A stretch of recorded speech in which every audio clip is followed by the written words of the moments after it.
Puan Fan Studio. Dia tak ada sewa, aku sepak. Tapi kan soalan pertama saya, ada tak orang pernah lagakan Datuk Chef Zan dan Datuk Chef Wan? Kita tak mau cari musuh. Sorry. Kita tak nak cari musuh. Kan bang, kan.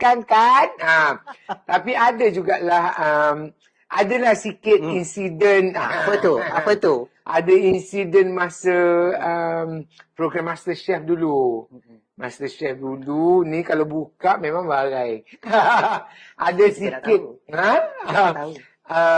Program ada silap faham sikit lah. Saya rasa dia diberi schedule. Bang, saya dah tolak. Sebab mungkin dia ingat saya berebut dengan anak dia masa tu. Dia tak tahu cerita. Mungkin Nazri balik cakap, Papa, Chef Zam ada. So, automatically dia ingat, sebab Nazri tu student